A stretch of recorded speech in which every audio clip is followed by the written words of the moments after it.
bonsoir Naba téléspectateurs nous tout bolingaka émission Nabino Écho des Victoires. Nenapsa Bino Écho des Victoires eza émission Nabino oyo to yambaka batu awa to yambaka basali ya Nzambe. Bayembi chrétien, ba comédien, pe ba politicien lelo Nzambe. Après si maman Patricia Luzolo moi ba force wana lelo to za déjà na TVS un peu to pe saraka ba information pe to l'exaraka kama mongo ndenge nini. Ils ont fonctionné précisément ici en Angola. Vraiment, nous avons lelo tous na de basala nzambe auto koyamba lelo na émission lelo. Vraiment, premièrement to koyamba révérend pasteur Manzambi Raymond. Raymond vraiment lelo to koyamba na émission auto komeka pe ko partager vérité ni na memeli biso. Deuxième pasteur lelo to koyamba to zapina na ba de basala nzambe mi balé lelo to koyamba bona plateau ndi to yambi. Toyamba calamité tozoyamba déjà pasteur Nabiso Manzambi deuxième pasteur eza toyamba prophète béni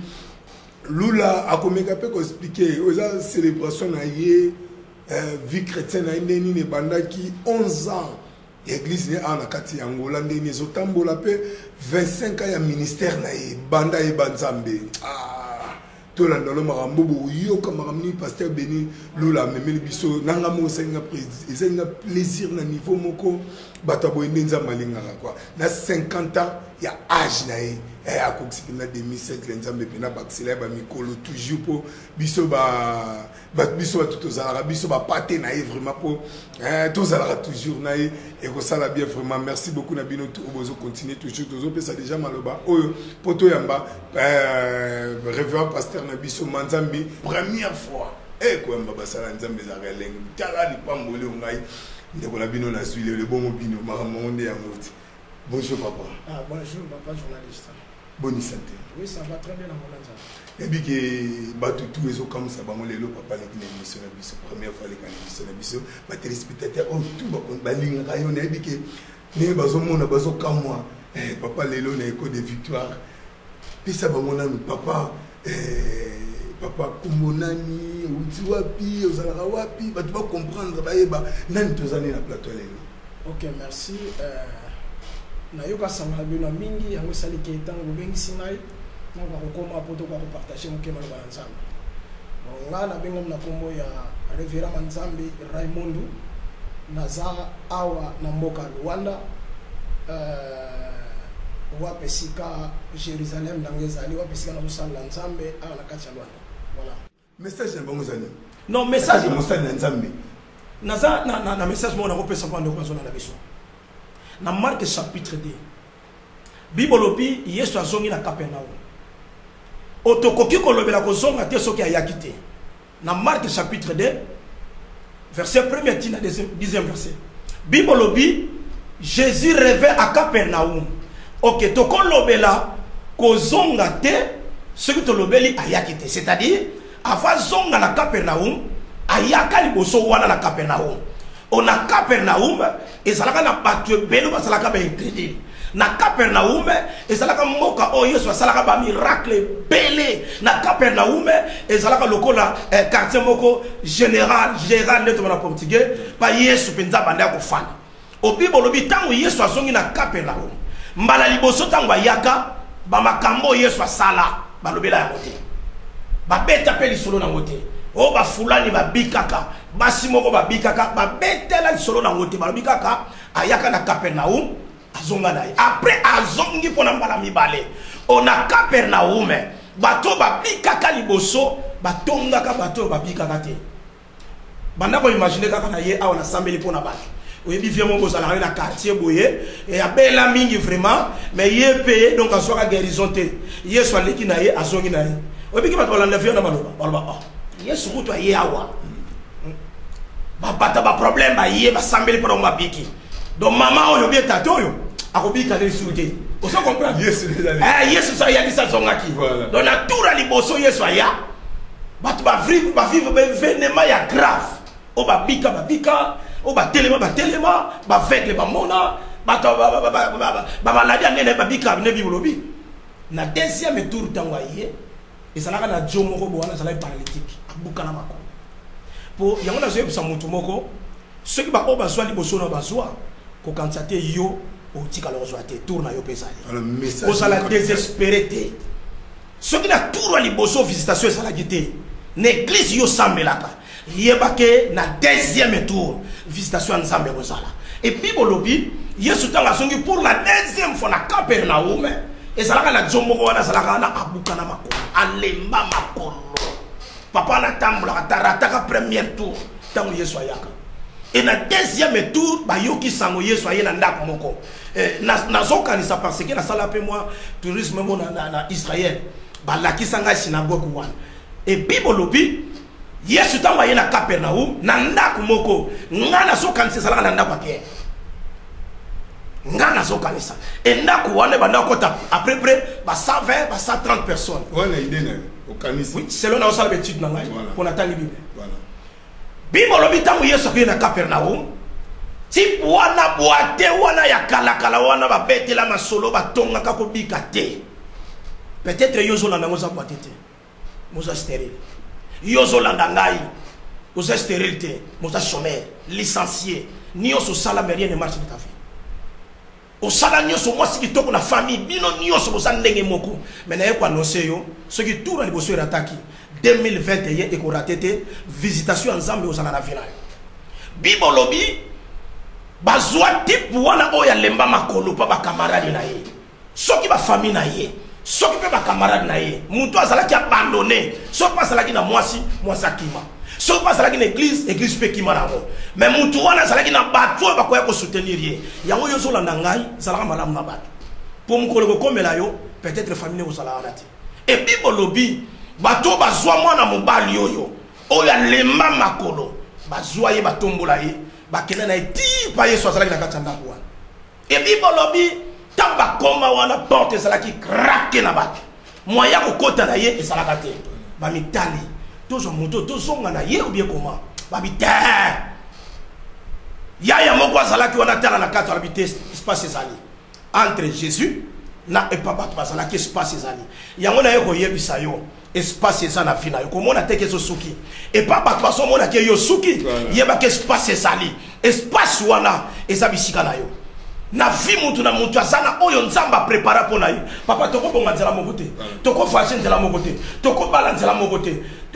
nyonso tokosala tokozwango nzela moko te tokozala na meme famille tokotanga chiki moko tokokota ngola ndenge mo tokokende mikili nzela moko mais destiné na yo ezodépendeka mpa na nzambe ebible lobi mwana mobali oyo ntango baye na ye espace ezalaka te mpo na kokota baya yana babi te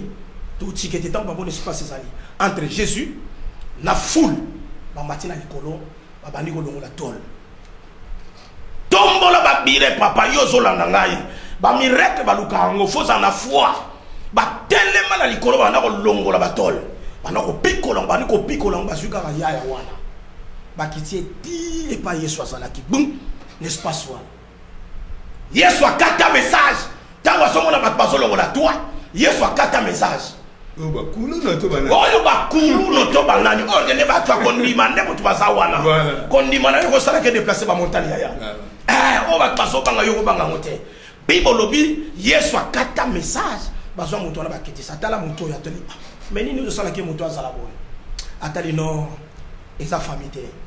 eza mpe likama balie te mais eza lisumu na ye moko nde moto esali ye boye mpona yesu abikisa moto wana atalaki foi ya bato bayaki na ye yango na so yebisa bible lobi mon juste vivant par la foi foi na yo ezala base mpo na motu moko te ozoyoka mais foi na yo ezala base mpo na kriste soko ndima na yo efandi kati na kriste yeba yango tôt ou tard nzambe akosalaki ozoluka ozwa yango soko ndima na yo efandi kati na yesu mama papa serviteur de dieu maki yo nokosala yango te mais yesu nde odosala kati na yo vraiment ya mwana nde oyo tolandi toyebiki te eza mokie tokozala esu na papa nayebiki papa ntangi komonana tokutana lisusu tosola makambo yango mpo bamalobo nde bato baa nango besoin oyo bapaster wana bolimbisa ngai nalingaka bino nyonso tu mais oyo bapaster bazozanga kotransmet na biso bandimi yango nde tozolo papa tomeka mpe koshite tokomibela koshite na émission na biso mekana kopesa programme ya église ok na bandeko nyonso bozona na biso omoni futata senga ki to lo mwa muke wana après to continuer alors pona ko localiser biso exemple na facile toza awa juste na palanka palanka kilamba kiash soko ye na bailo palanka otuni ba référence na zoloba dinaki doge ou bien église à bon Deus côté on a le secteur on otuni kana waluka église ya pasteur Manzambi alors naza koni vraiment na mawanzambe loin de yebi donc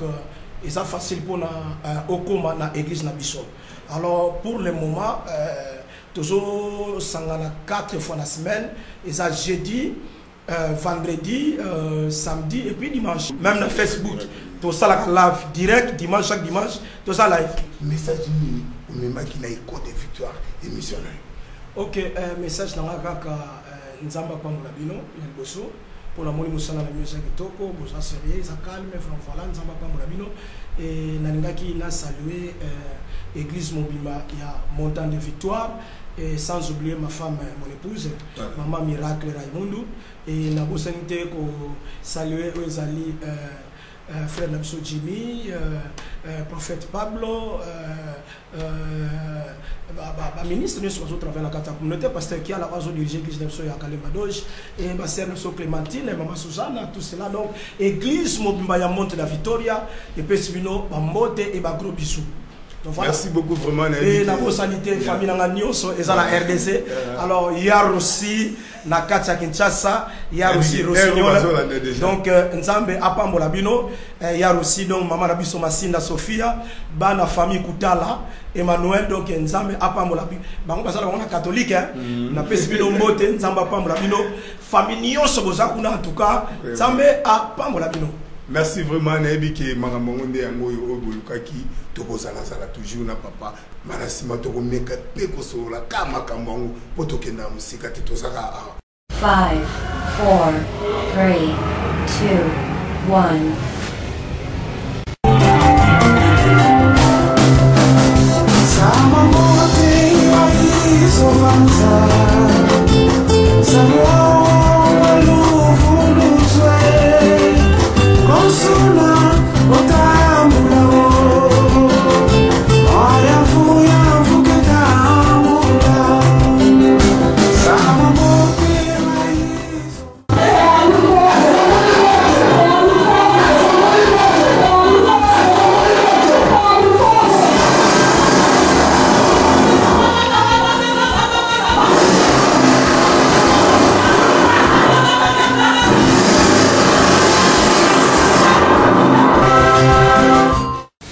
Motunyo soto esika oye abandela kato awutaka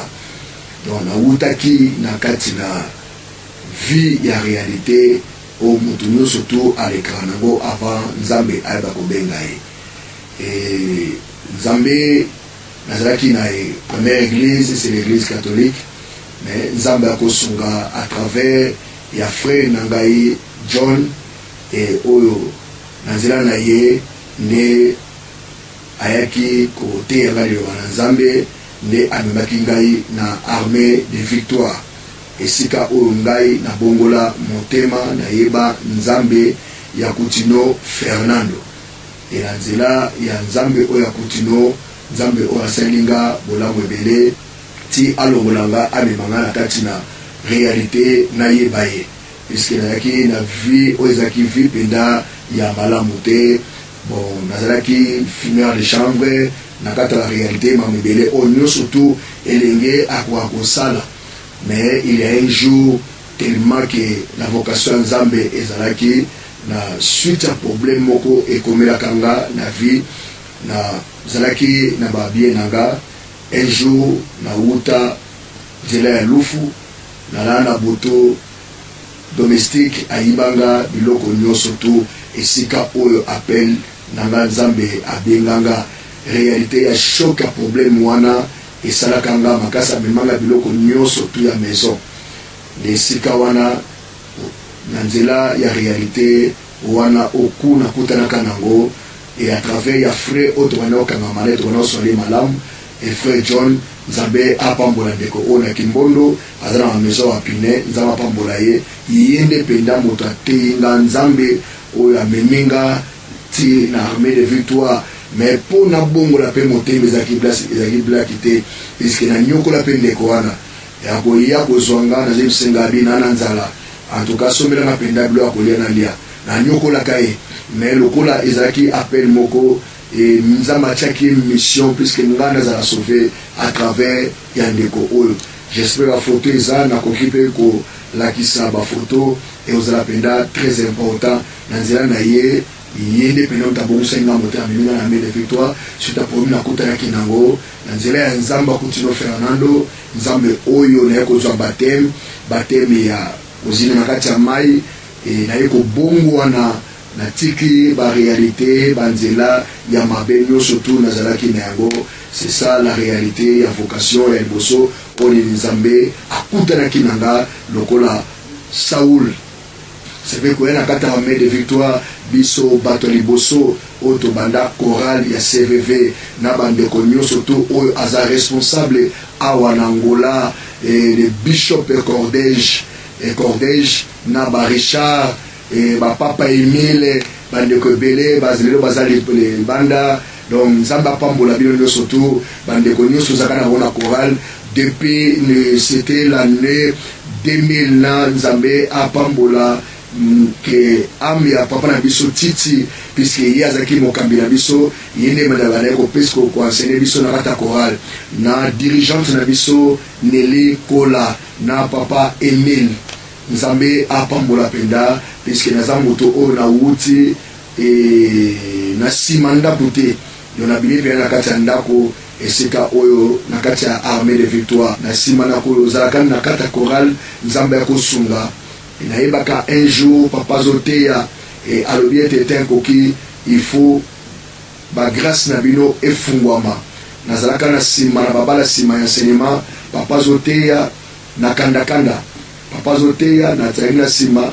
et na yoka on dirait eloko moko e importanga donc nzamba papa nanga mingi nazaka fier na papa nanga Coutinho Fernando puisque fruit ya semence na ye yango lelo et ezakati nanga nzamba pambola ye et nzamba osunga na bandi ko faire voyager na yebaka mission oyo ezalaka volonté nzambe et nzambe a batela amiande kunanga nene yependa mutasunganga na nzela ya yumbi abano manga nzela ya yumbi nzoka ezaka vocation premier na 96 to baloke nzela yumbi ndesika oyo na eki ko banda pona tina musala nzambe esika oyo musala ya Benilula e bandaki na yumbi na province ya Bandundu esika on a sali musala nzambe na mboka na lelo ti lelo église temple abuneneza et somba lopango 150 mètres terrain 150 mètres batonga église ya 50 mètres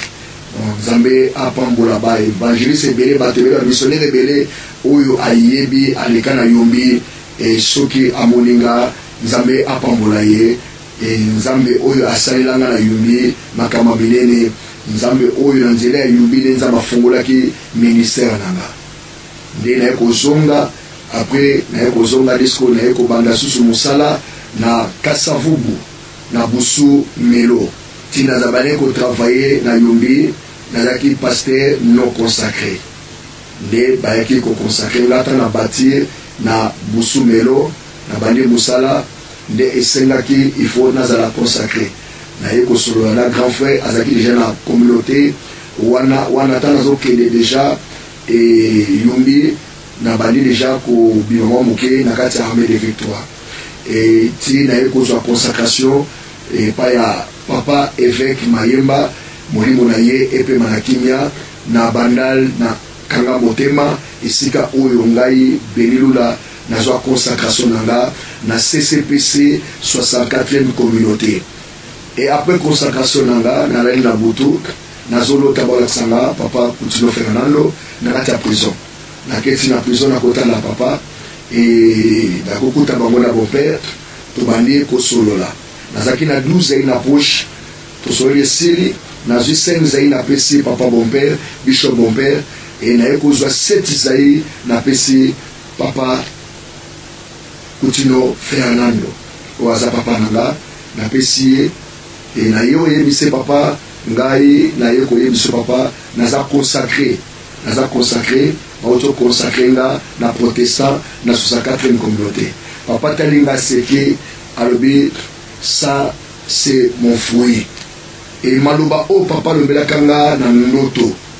et les jours on a quitté la prison physiquement puisque nga mutabondela pour le ministère nanga et ça papa nanga continue faire nando na kati ya prison Zambé likanisi ya Angola et depuis 93 nzamba bande kolobelanga pona appel ya koya na Angola et na yebaka na 92 le jour bazokende kokunda papa Biangenda c'est ça les jours na joie visitation na la na butu kolala te na uta musala na ye na fa na kit après kolia na fa na kit quand il na fa na kit na kenda lorsque na ke nazomona papa moko atemi liboso lopango aosenga mama ko lopango mademo kombola apesa ye mai lorsque mako lopango na pe azaki mama pasteur na église ya molimo mama na bali ko finga papa na bali ko benga na ye ngana ye na moto na oti mosana tele mama po anozo benga la papa oyo asengi o mai ozo finga ye mabo pona nini na ye papa tokota na lopango. Donc visitation nanga na joie ya ministère nanga na avenue Yassa na Bumbu Yassa ça c'est en 6 et sika onga na joie visitation na 92 pour na appel ya musala oyo recommandation au tata atindanga et tana kotisi to kota na lopango na fongoli porte na imse papa na zuma ina pesi papa na kuti bilo makolia to ko fara to liate asinga mon fils pour mezate na tande to ko na zuma bilo makolia to tina ti basani mbale to fande to bandolia et si ya to mon fils na bible ngana na bible mo munene ya lingala papa a fongoli bible na Esaïe 41 abadote yanga ateinga et si a isinga bitongola bisuta likolo na to bisuta likolo ni na batanda directement ndaku toiture et disparaître à tout le moment on a zomona oiseau matana eza eli atalinga seki azui aiko fula sur passage na Esaïe 43 abalote yanga à tout le monde zomona tomona bistal ko na tomona bistal ko tout le monde zomona ni na tali ko singa ozomona on a zomona oiseau matana eza Jésus atalinga buka na koseka ayebi singa boy mon fils na yebaki yo avayo botama na tina kyo musala mokili okelo kango na libota na o papa ngama manzambi na yebi angote makamuzo ebisana papa menga bo ba ofinga yokuna oyina posa mai na kotiso na ndako na peso mai siko makamuzo lebelanga ona yebi angote nga na yebi na ngolo bate mama nzambi na don ndenge ka Jérémie aloba ndeke so posanga atalinga buke na koseka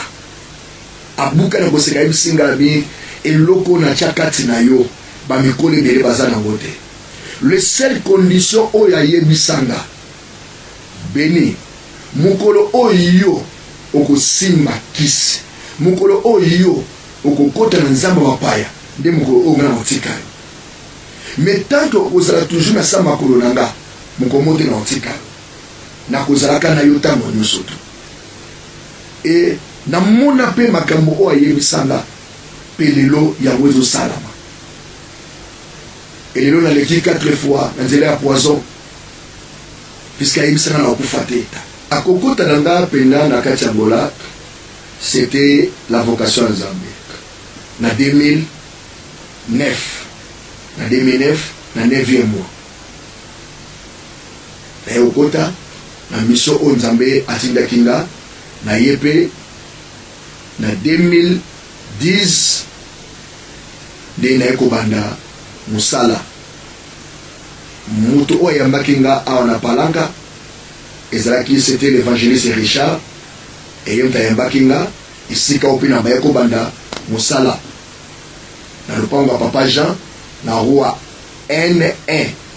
isika oyo yako banda musala nde isika oda okutana na mama Chantal puisque la kana baliba voisin et na fandi na ndako nzaba ibisinga bi taikoki obanda musala nanga na ibisinkolo metata nazana le côté nzambe bisingabi mama obokangami na ye azala ba problème nzambe abandi koyebisanga makambo nyonso tu ya ma Chantal azo raisonner ya fani na ndako na ye nzambe azo yebisanga na bimili banda na bi mama na ko solola te habite pas pour mes athées et na bandi koyebise makambo nyonso tu o ezo se passer ya vie na ye na mobali na ye azako passer temps za difficile et bisenga mama ozana kondima ay papa zana kondima na biso ko passer temps za difficile mais mobali na yo a obenga yo olinga ti le combien o papa na poser ti nga $500 na bise kala ndemo lobi ni ya nzambe esalama et les 4 jours tata bana bengaye esika oyo musala yako banda na nzela ma Chantal na molelo boko nzambe e tanga zotika na kikolo ende abandi kobenga bande ko mususu Komboanga Maman Espérance vous me bato ibinga Maman Chantal vous prophète béni to kutana na ye to na futa la lupango ezaki na deux portes ye bango bazalaki na permanence ya armée de victoire nga nazalaki na porte mususu ndako tunayebaka te aza mosali na nzambe mais mokomusu nafandika na poko babandi ko prophétiser mpo na nga banda bomwana na nga makambo kutu eleka nyonso anga prophétisa nga nazotala eka boye ngabi oaza mosali na nzambe bena na ndenge mpe toyoko banda baprière chaque 22 tosalaka baprière na ndako na nga tozali na ndako na nga na bana na basemeki na nga tosalaka baprière et koma chaque jeudi mpe tosalaka tokoma osala baveille donc pas ipena ezalani na likanisité afongo l'église elingai kaka ezala kaka intercession tokotaka retraite moko ya 14 jours siko fale apôtre Etienne aya kofongola mpo tozobima ntango aye abi nzambe arekomande nga na butu lelo lobi fo église ebanda atuninga Maman Chantal ndako no eza monene est ce que lobi tokobanda église ngabi problème eza te donc église ebanda pena na ndako na nga mutu nyonso okutana na ye ata kutolobi te me mutu soki ataliaka te oyo aza mosali na nzambe donc na mosika mpe naza mpe batémoignage donc ndenge azobondela bato ata na telefone me mutu kuna azoganga azomona loboko ya nzambe me na telefone donc ntango oyo ye oyo koluka nzambe prophète Béni Lula mipesa ayo gagné sœur Myriam mama na Emilia o mwana oyo ayembaka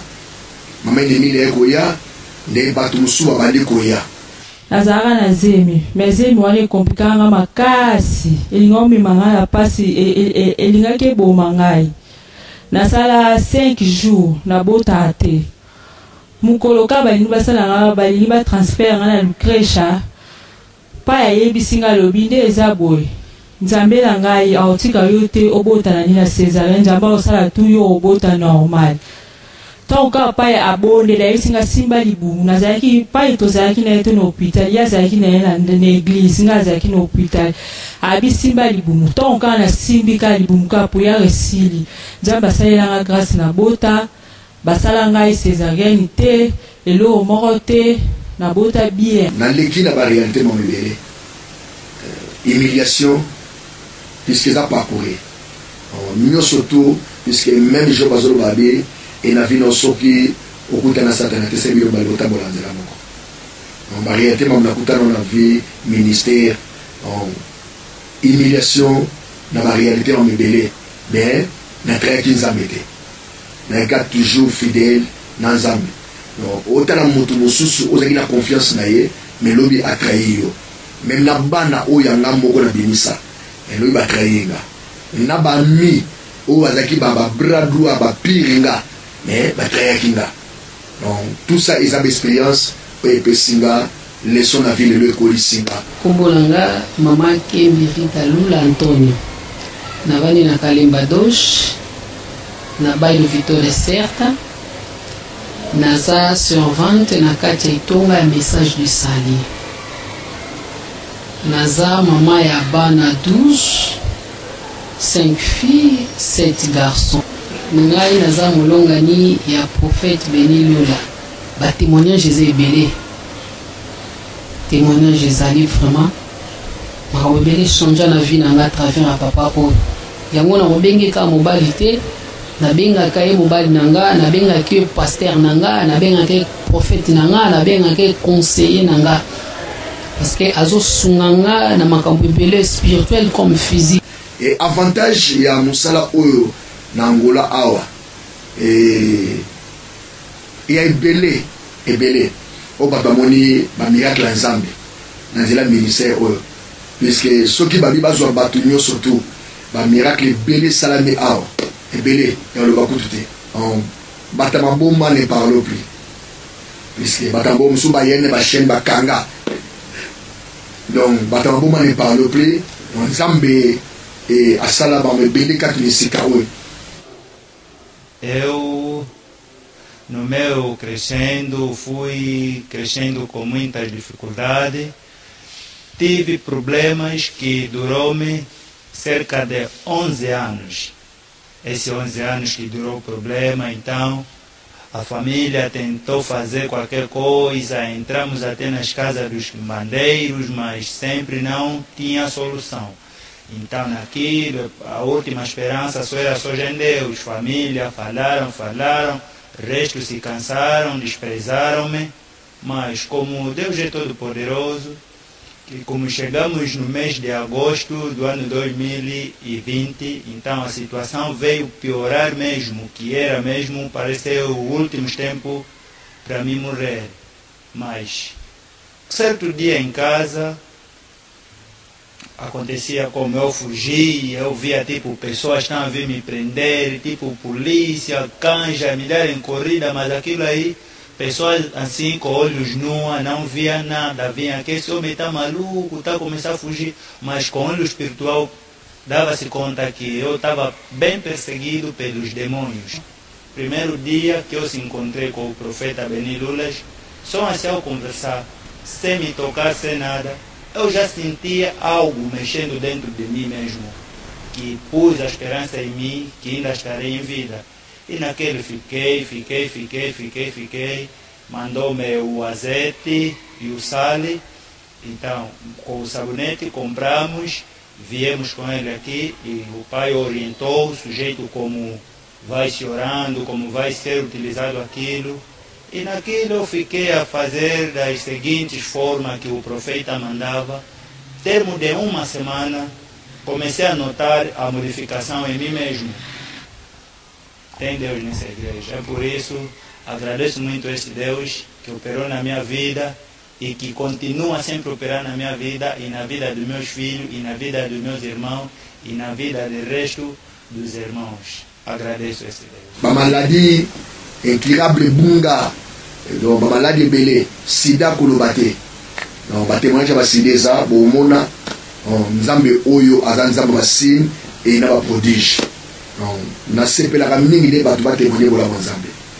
Donc nzela milise o nzamba sali na mabele. Et lelo ba te belé nzamba fungoli ba vina bango et ba o bazaki na malade nzamba guéri bango et on ba témoigner belé. Ngana yaka wana yapina likambo salamina ngana 2015 avana bantu tika nshikongolezi na tika nuna shikwanza nazwaka bataki moko boye na banda ko seni makila na liboso na basi na seni ya basi banda ko seni bina makila na journée so na do seni makila mona kantino to sokola ko la peta 3 cantines mais na grâce à nzamba papa oyo nenga na bika boye esalaka ezoka mulai ba 4 mois maman esalamilanga kaka na banda pika kokoba pika na prière na banda otika nzambe te bando yaka na prière ezaka dimanche mo boye tozaka na prière awa na église tozaka na petit sœur na ndako nga na osokola bilamba petit sœur esinga na oke prière nga na sa petit sœur ke église na ozanga bien petit sœur abi nde na omono boye mais na banda ko esa petit sœur te kende na sena makila ni to bimanga kaka petit sœur abi te na okende église te mais nde na omono za bien te na omika bianga na otanda e ko na ba heure mo ba 9h30 na koti na ndako na lali na cadran kola na lala kina kende déjà libela na kufa nde na za boule donc témoignage na nga église mombeye bien maintenant na témoigner on déjà première fois na kufa na ya na église si petit sœur oke zo mutuka yebi banga batutai ba mimanga na église awa na kufa ba lexanga na sima kokota ba koti malgré tout la moleke belé ya église awa nde to sala na église awa bakufa bayana nga bakotanga na église bato baolela likambo liboso papa na ngai yebisanga aloba mwana akokufa te bolamu na ye leki ebele na kati église oyo akokufa te baleka na nga na nsima na biro badeklara bolamu baloba basambela tokenda avokumbi koki toke avokumbi papa na nga deklara binde boke na hôpital boyo ozonga na eti baosala nga bapriere na nga de nakufaka tokomi na avokumbi bazongisinga bamai makila nzambe akosalela nga bolamu na lamuki bayobimisa biso hôpital toye na église wana beta na église à 5 mois nalala na hôpital et même jour tobima na hôpital toya a nalala na porte tozala na bapriere apokwa nalaka na porte donc ti bato baosambela wana nga deja nakufaki na nga lisusu donc bolamu ya nzambe papa eleki ebele na bomoi na ngai nakoka apesa témoignage oyo te donc bolamu ya nzambe eleki ebele balamusanga basala prière bato basala prière nani na yo lamuka ti lelo nde naza mvi bobi nzambe azwa lokomo puiske na kati eloko nyonso tu eza vocation et oyo nazalaka nango l'amour eloko oyo na bandango banda Congo nalingaka mingi via sociale nasepelaka mingi kosunga nakoka komona moto alela te moto azanga te j'espère tosalaka première action na 2012 nzambe akosunga toyo kosala mosusu c'était entre 2016 2017 na nsima mosala oyo tosalaki nzambe aye kopambolanga esika bokomona espace oyo nzambe apesaki na bilili oyo nzambe apesaki biso nzambe apesaki nga mpe nazwi yango mpesi nazoki na nzela bofele napesa yango bofele yango baprojet mpenza eza naza na projet naotongela baofele centre mpe nazotongela bofele école donc c'est ça souci na nga puisque nzambe aeloko ya liboso ayebisanga nakoki kotonga nano te soki natongeli ye te na 97 naza na terrain oyo nga nasomba eza ti lelo etikala awa mpe susu eza nakokotonga nano te so natongeli nzambe te yango naotonga nano liboso nyonga batatata naotonga centre esika oyo puisque alobi oyo azosunga bofele akotisanga nzambe nyongo donc nazotongela bofele centre nde bokomona na bilili naotonga na école wana eza baprojet oyo alobi oyo nzambe atie na kati na nga baprojet ebele ya kofungola bacentre donc kosunga bato batanga te donc baprojet ebele eza meme l'église awa mikolo ezo ya liboso naofungola centre ya coupe couture naofungola centre ya esthétique naofungola centre donc ya mamebele puisque bato baapprendre naza pena na posa ya lisungi na yo papa mama